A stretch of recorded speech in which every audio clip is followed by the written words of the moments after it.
Bismillahirrahmanirrahim. Welcome to all my students. I hope you all are safe and well. So this is Muhammad Asad here and today our lecture is on mechanism of transport of gases. तो इससे पिछली video में हमने transport of gases के दौरान हमने पढ़ा था कि ये बेसिकली रिस्पायरेटरी गैसेस है। तो उसमें हमने पढ़े कि दो तरह की, एक ऑक्सीजन है और दूसरा कार्बन डाइऑक्साइड है। तो ऑक्सीजन की जो ट्रांसपोर्ट थी वो हम पढ़ चुके हैं इससे पिछली लेक्चर में। अगर आप लोगों ने वो वीडियो नहीं देखी होगी तो डिस्क्रिप्शन में मैं आपको लिंक भी दे दूंगा और बाकी आप जाके प्लेलिस्ट में आपको रिस्पायरेशन के चैप्टर में से लेक्चर नंबर 6 और मे बी 7 लेक्चर मिल जाएगा जो कि किस चीज़ के ऊपर है, ट्रांसपोर्ट ऑफ ऑक्सीजन के ऊपर है। आज का जो हमारा जो लेक्चर है वो है ट्रांसपोर्ट ऑफ कार्बन डाइऑक्साइड। तो हमने पढ़ा था कि लंग से ऑक्सीजन आती है टिश्यू तक, ट्रांसपोर्ट होती है टिश्यू तक ऑक्सीजन, ओके।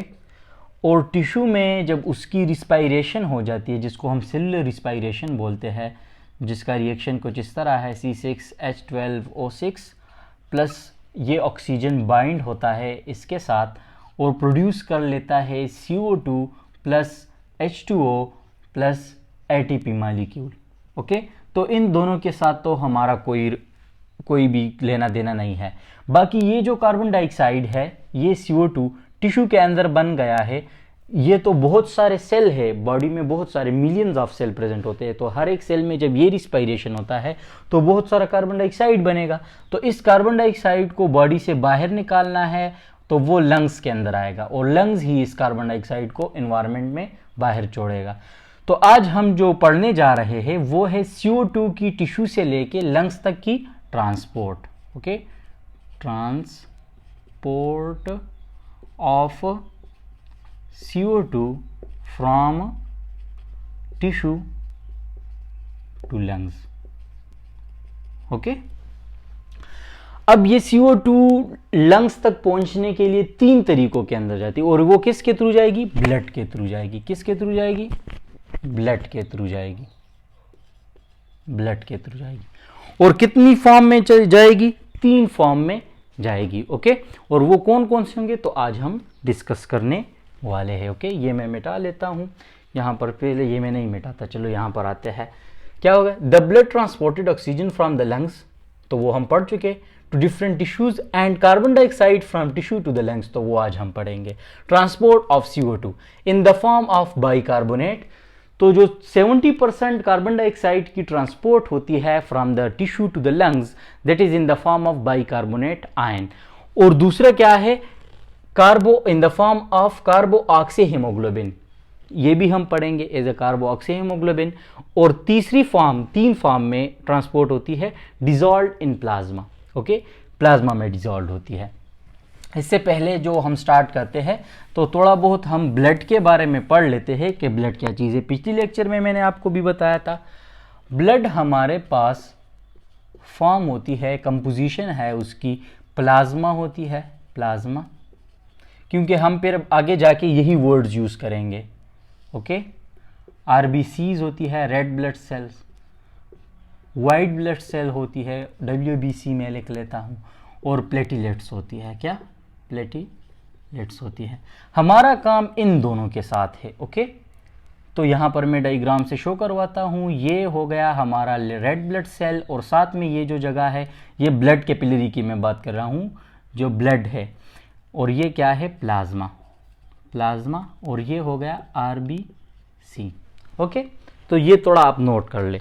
अब हम आते हैं अपने ही किस चीज़ से ऊपर? टॉपिक के ऊपर, ओके। टॉपिक के ऊपर आते हैं। क्या होगा? सबसे पहले एज ए बाइकार्बोनेट आयन, जब एज ए बाइकार्बोनेट आयन होगा तो 70% सेलुलर रिस्पायरेशन अकर, 70% जो हमारा होगा वो किसके फॉर्म में होगा? एज ए बाइकार्बोनेट आयन के फॉर्म में ब्लड के अंदर कैरी होगा कार्बन डाइऑक्साइड। सो अब हम क्या किस चीज़ के बारे? टिश्यू के अंदर बात कर रहे हैं। किस चीज़ के अंदर? So partial pressure of CO2 is higher in tissue, this will happen, okay. अब हम टिश्यू की बात कर रहे हैं, टिश्यूज़ की बात कर रहे हैं। टिश्यू के अंदर कार्बन डाइऑक्साइड की क्या है? कंसंट्रेशन, यानी partial pressure of CO2 in tissue is high, okay, ज़्यादा है क्योंकि हाई, ओके, क्यों ज़्यादा है? क्योंकि एनर्जी प्रोड्यूस होती है, एनर्जी की प्रोडक्शन होती है, और उसके एट द एंड जब कार्बन डाइऑक्साइड और वाटर मॉलिक्यूल बनते हैं तो कार्बन डाइऑक्साइड की कंसंट्रेशन टिश्यू में क्या है? ज़्यादा है। तो क्या होगा कि इस तरह के रिएक्शन होंगे। किस तरह के रिएक्शन होंगे आइए देखते हैं। सबसे पहले क्या होगा? Diffusion of CO2 from tissue to blood. Okay, diffusion होगी CO2 की, कार्बन डाइऑक्साइड की, टिश्यू से ब्लड की तरफ, और उसके अंदर क्या होगा? दो रिएक्शंस होंगी। क्या होगी? Formation of bicarbonate ion and H+ ion. इसके अंदर क्या होगा? Formation of bicarbonate ion and H+ ion. Okay, यहां पर सबसे पहले क्या होगा? यहां पर मैं टिश्यू बना लेता हूं। टिश्यू में क्या होता है? बेसिकली कलेक्शंस ऑफ सेल्स होता है जिसके अंदर सेलुलर रिस्पायरेशन हो चुकी है। अब टिश्यू के अंदर ये टिश्यू हो गया। अब इस टिश्यू के अंदर हमारे पास CO2 ज़्यादा मिकदार में है, ओके, ग्रेटर मिकदार में है, और यहाँ पर मैं ब्लड कैपिलरीज बना लेता हूँ। इस सेल के अंदर, इस सेल के साथ साथ, टिश्यू के साथ साथ ब्लड कैपिलरीज गए हैं जिसके अंदर ब्लड है। तो यहाँ पर मैं डायग्राम बना लेता हूँ ब्लड का, और इसके अंदर ये हो गया RBC। क्या? RBC। और ये साथ में ये वाली जगह क्या हो गई? प्लाज्मा हो गई। ओके, तो टिश्यू से ये CO2 कहाँ पर आएगा? RBC के अंदर आएगा। ओके, जब RBC के अंदर आ जाएगा तो ये कार्बन डाइऑक्साइड CO2 कंबाइन हो जाएगा H2O के साथ। किसके अंदर? RBC के अंदर। ये मैं आपको फिर बताता हूँ कि वहाँ पर भी लिख लेता हूँ। CO2 कंबाइन हो जाएगा H2O के साथ और बना लेगा क्या? H2CO3, जिसको हम क्या बोलते हैं? Carbonic acid. ओके, ये रिएक्शन होगा। उसके बाद क्या होगा कि ये जो H2CO3 है ये अनस्टेबल कंपाउंड है। अनस्टेबल का मतलब कि ये स्टेबल नहीं होता, तो ये जल्दी से डिसोसिएट हो जाएगा, बढ़ जाएगा, ब्रेक डाउन इसकी हो जाएगी। किस चीज़ में? H2CO3 बढ़ जाएगी। ये एक रिवर्सिबल रिएक्शन है, तो ये मैं निशान लिख लेता हूँ। ये बढ़ जाएगी दो चीज़ों में, एक प्रोड्यूस कर लेगी H+ आयन को, और साथ ही साथ में क्या प्रोड्यूस कर लेगी? HCO3-। ओके, तो बाइकार्बोनेट आयन ये आ गई। ये क्या है हमारे पास? Bicarbonate ion. ओके, और ये हो गई H+ आयन।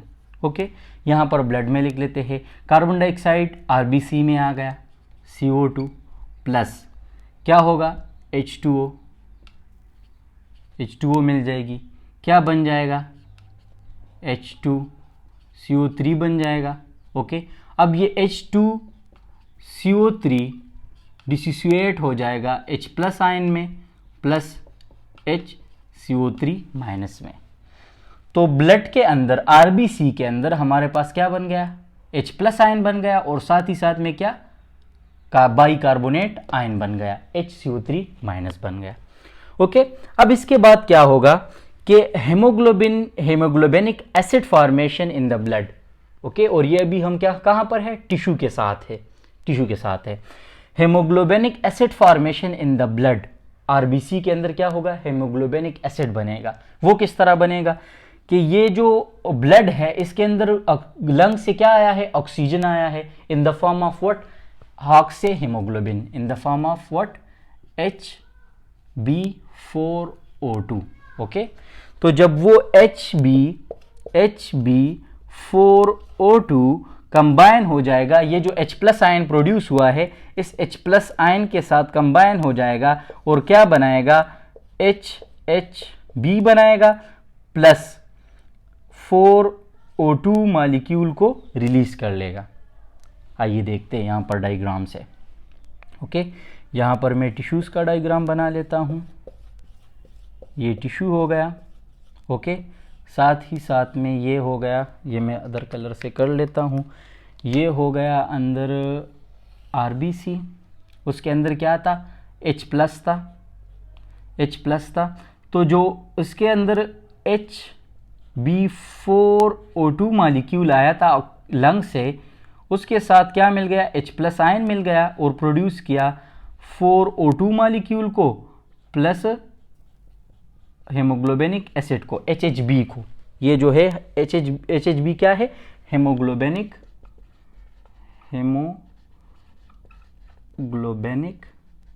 एसिड।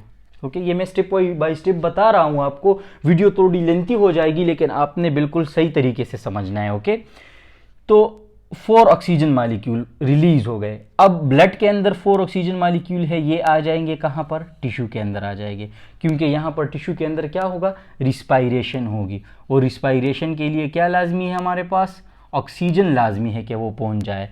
तो ऑक्सीजन ब्लड से कहां पर आ जाएगी, टिश्यू के अंदर आ जाएगी। ओके, उसके बाद क्या होगा कि shifting of HCO3 and Cl between plasma membrane, plasma and RBC cell. और ये जो प्रोटीन, एक स्पेशल टाइप ऑफ प्रोटीन होती है, वो क्या होती है, bicarbonate chloride carrier protein. Okay, अब क्या होगा, यहां पर आप देख ले कि यहां पर हमारे पास HCO3 बन गया है किसके अंदर, ब्लड के अंदर। यहां पर हम डायग्राम से शो करवा लेते हैं। ओके, ये जो क्या हो गया, RBC हो गया, साथ में क्या है, प्लाज्मा है, ये प्लाज्मा हो गया। तो इसके अंदर HCO3 की कंसंट्रेशन ज़्यादा है। ओके, ज़्यादा है, और बाहर प्लाज्मा के अंदर क्लोरीन होगी। अब आपको पता है कि जो हमारा ब्लड है वो बफर सोल्यूशन है, तो वो मेंटेन करेगा। अगर हम इस HCO3 को RBC से प्लाज्मा में ले आ जाएंगे तो अंदर क्या होगा कि ज़्यादा पॉजिटिव आयन की ज़्यादा कंसंट्रेशन हो जाएगी। जब ज़्यादा कंसंट्रेशन हो जाएगी तो उसको मिनिमाइज करने के लिए एक नेगेटिव चार्ज वहाँ से इधर आएगा और एक नेगेटिव चार्ज यहाँ से अंदर जाएगा RBC के अंदर। तो क्लोरीन यहाँ से चला जाता है किसके अंदर, RBC के अंदर, यहाँ पर क्लोरीन आ जाता है। और ये जो HCO3 माइनस है ये प्लाज्मा के अंदर आ जाता है, HCO3 माइनस प्लाज्मा के अंदर आ जाता है। और RBC के मेम्ब्रेन के ऊपर एक स्पेशल टाइप ऑफ प्रोटीन होते हैं जिसको हम क्या बोलते हैं, बाइकार्बोनेट क्लोराइड कैरियर प्रोटीन, जो कि ये काम करता है, क्लोरीन को प्लाज्मा से RBC के अंदर ले जाता है और HCO3 को यानी बाइकार्बोनेट आयन को RBC से कहां पर ले आता है, कि कहां पर ले आता है, प्लाज्मा के अंदर ले। यहां पर मैं आपको शो करवाता हूं दूसरे डायग्राम के साथ भी। ओके, ये हो गया RBC, तो इसके अंदर क्लोरीन आयन चला जाएगा और HCO3 जो रेड ब्लड सेल के अंदर 3 HCO3 माइनस वो वहां से यहां आ जाएगी। ओके, तो प्लाज्मा के अंदर HCO3 आ गया और क्लोरीन कहां पर गया, RBC के अंदर गया। अब आइए ऊपर, अब इसके बाद क्या होगा, formation of potassium chloride in the RBC। अब RBC के अंदर क्या होगा, पोटाशियम क्लोराइड बनेगा। ये जो Cl आया है, यहां पर मैं दोबारा से डायग्राम बना लेता हूं, ये जो क्लोरीन आया है ये कंबाइन हो जाएगा पोटाशियम आयन के साथ। ओके, किस तरह कंबाइन होगा, यहां पर आप को मैं बता देता हूं, chlorine plus K positive producing KCl, KCl को हम क्या बोलते हैं, potassium chloride. Okay, potassium chloride. तो RBC के अंदर क्या बन गया, पोटाशियम क्लोराइड बन गया। ये मैं यहां पर KCl बना लेता हूं, KCl। ओके, KCl बन गया। अब इसके बाद क्या होगा, जो प्लाज्मा के अंदर आया था क्या, HCO3 आया था, फॉर्मेशन ऑफ सोडियम बाइकार्बोनेट। अब प्लाज्मा के अंदर क्या था, प्लाज्मा के अंदर KCl तो यहां पर आ गया, प्लाज्मा के अंदर क्या था, HCO3 था ना, HCO3, तो वो HCO3 माइनस कंबाइन हो जाएगा किस चीज के साथ, सोडियम के साथ, Na के साथ, और वो प्रोड्यूस कर लेगा क्या, NaHCO3, जिसको हम क्या बोलते हैं, sodium bicarbonate. Okay, sodium bicarbonate बना लिया। तो अब यहां पर मैं आपको दूसरा डायग्राम शो करवा लेता हूं जिसके अंदर हमारे पास क्या चीजें बन गई है, ये हो गया RBC और ये हो गया प्लाज्मा। तो प्लाज्मा के अंदर क्या बन गया है, NaHCO3 CO3 बन गया है प्लाज्मा के अंदर, ओके। और क्या है यहाँ पर KCl कहाँ पर बन गया, KCl कहाँ पर बन गया है, इनसाइड द रेड ब्लड। यहाँ पर मैं एक बात आपको भूल गया, यहाँ पर ये जो शिफ्टिंग ऑफ आयन होती थी क्लोरीन और HCO3 के दरमियान, जो कि क्या कौन करता था, बाइकार्बोनेट क्लोराइड कैरियर प्रोटीन करता था। यहाँ पर एक फिनामिना है जिसको हम बोलते हैं हैमबर्गर्स फिनामिना। इस फिनामिना को क्या बोलते हैं, हैमबर्गर्स फिनामिना, जिसके अंदर क्लोरीन प्लाज्मा से, क्लोरीन यानी माइनस आयन चार्ज प्लाज्मा से आके रेड ब्लड सेल में आएगा, और HCO3 यानी bicarbonate ion red blood cell से प्लाज्मा में जाएगा। इस फिनामिना को हम क्या बोलते, क्लोराइड शिफ्ट भी इसे बोलते हैं, या इसे हम क्या बोलते हैं, हैमबर्गर्स फिनामिना। तो यह आपने याद रखना है, ओके, हैमबर्गर्स फिनामिना और क्लोरीन शिफ्ट फिनामिना। अब यहाँ पर दोबारा अपने टॉपिक पे आते हैं। तो KCl बन गया, ओके, RBC के अंदर KCl बन गया और प्लाज्मा के अंदर NaHCO3 है। अब ये टिश्यू के अंदर, ये सारा कुछ प्रोसेस कहाँ पर हुआ था, टिश्यू के अंदर हुआ था। अब ये ब्लड आगे जाके आगे आएगा इसी तरह, और जब ये ब्लड लंग्स तक पहुंच जाएगा, लंग्स तक पहुंच जाएगा, तो लंग्स के अंदर आप देख सकते हैं कि लंग्स के अंदर कार्बन डाइऑक्साइड की पार्शियल प्रेशर क्या होगी, कम हो जाएगी। Partial pressure of carbon dioxide less हो जाएगी then what, partial pressure of carbon dioxide in blood, okay, lung. तो लंग्स के अंदर पार्शियल प्रेशर कार्बन डाइऑक्साइड की कम हो जाएगी और ब्लड के अंदर कार्बन डाइऑक्साइड की प्रेशर ज्यादा हो जाएगी। तो उस दौरान ये सारा रिएक्शन दोबारा से अपोजिट हो जाएगा।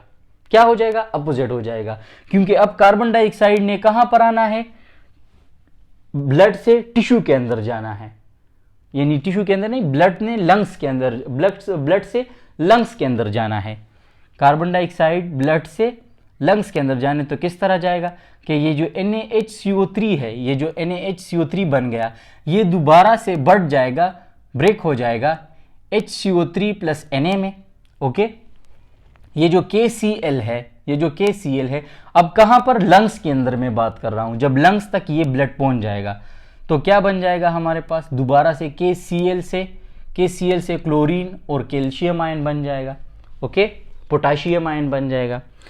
अब यहां पर आते हैं, फिर से क्या होगा कि ये जो HCO3 है जो कि प्लाज्मा में मौजूद है, और क्लोरीन जो कि रेड ब्लड सेल में है, तो क्लोरीन रेड ब्लड सेल से वापस प्लाज्मा में आ जाएगा, और HCO3 प्लाज्मा से रेड ब्लड सेल में चला जाएगा, ओके।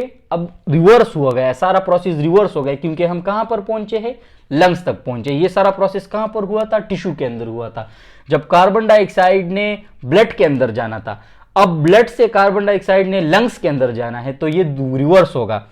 अब ऊपर आके क्या होगा कि ऑक्सीजन हमने बाहर से इनहेल की है, लंग्स के अंदर ऑक्सीजन की कंसंट्रेशन ज्यादा है, तो वो ऑक्सीजन दोबारा से HHB के साथ मिल जाएगी, किसके साथ, हीमोग्लोबिनिक एसिड के साथ मिल जाएगी, और वो प्रोड्यूस कर लेगी क्या, Hb4O2 प्रोड्यूस करेगी और H+ आयन हो जाएगी। अब H+ आयन ऊपर जाके क्या करेगी कि RBC के अंदर HCO3 के साथ मिल जाएगी। HCO3 के साथ जब मिलेगी तो क्या बनाएगी, बाइकार्बोनेट आयन, बाइकार्बोनिक एसिड बनाएगी, कार्बोनिक एसिड बनाएगी, H2CO3 बनाएगी।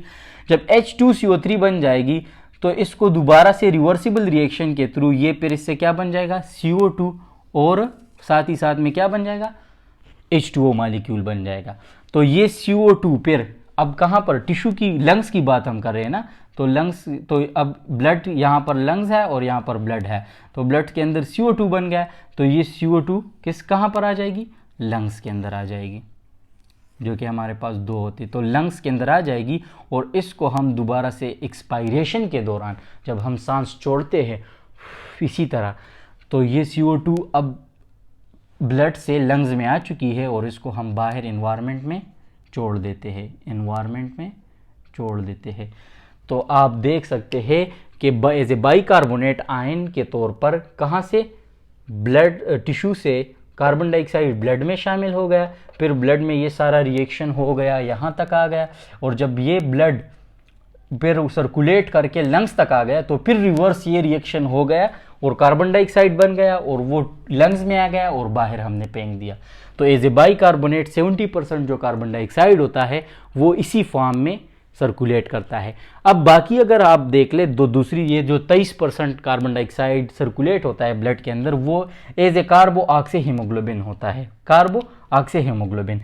अब हीमोग्लोबिन मैंने आपको बताया था कि इसके दो पार्ट होते हैं, एक प्रोटीन पार्ट होता है और दूसरा पार्ट होता है इसका हीम पार्ट, आयरन पार्ट होता है। तो ये जो ग्लोबिन पार्ट होता है, ग्लोबिन यानी प्रोटीन होता है, इसके साथ कार्बन डाइऑक्साइड अटैच होता है। जब पार्शियल प्रेशर कार्बन डाइऑक्साइड की ज़्यादा हो, पार्शियल प्रेशर कार्बन डाइऑक्साइड की ज़्यादा हो तो वो ग्लोबिन पार्ट के साथ अटैच हो जाता है। तो टिश्यू में कार्बन डाइऑक्साइड की पार्शियल प्रेशर ज़्यादा है तो टिश्यू में ये हीमोग्लोबिन के साथ अटैच हो जाता है, जिसको हम क्या बोलते हैं, कार्बो ऑक्सी हीमोग्लोबिन बोलते हैं। तो जब वो लंग्स तक आ जाता है तो partial pressure of carbon dioxide in lungs कम हो जाती है, यानी लेस हो जाती है। जब वो कम हो जाती है तो ये ग्लोबिन पार्ट से कार्बन डाइऑक्साइड अलहदा होके हम बाहर एक्सेल कर लेते हैं। ये बुक में भी इतना बड़ा डिटेल में नहीं है तो इस वजह से मैं आपको इतना डिटेल में नहीं समझा रहा। बाकी ये जो as a dissolved in plasma है, तो as a dissolved in plasma में क्या होता है कि कार्बन डाइऑक्साइड डायरेक्टली प्लाज्मा में आ जाता है, ये जो प्लाज्मा है इसमें आ जाता है, इसके अंदर डिजॉल्व हो जाता है टिश्यू के, जब टिश्यू के अंदर ब्लड होता है, जब ये ब्लड आ जाता है लंग्स के साथ तो वो फिर दोबारा से कहाँ ले जाता है, लंग्स के अंदर चला जाता है और बॉडी से एक्सहेल हो जाता है। तो ये बहुत इनसफिशेंट है, यानी अबाउट 7% है, बहुत कम है। लेकिन जो मेन काम था वो क्या था, 70% जो एक एज ए बाइकार्बोनेट आयन हमारे पास ट्रांसपोर्ट होता था। और इसके अंदर आपने जो याद रखना है वो ये वाला पार्ट बहुत लाजमी याद रखना है, जिसको हम क्लोराइड शिफ्ट फिनोमेना और हम उसको हैमबर्गर्स फिनोमेना बोलते थे। तो आपने ये याद रखना है, ये पूरा का पूरा ट्रांसपोर्ट था CO2 का। वीडियो थोड़ी लेंथी हो गई लेकिन इसके बावजूद भी आपको पूरा का पूरा कंसेप्ट याद होना चाहिए। तो अगर कोई भी क्वेश्चन हो इसके हवाले से तो आप पूछ सकते हैं। थैंक यू, अल्लाह हाफिज़, see you in the next lecture.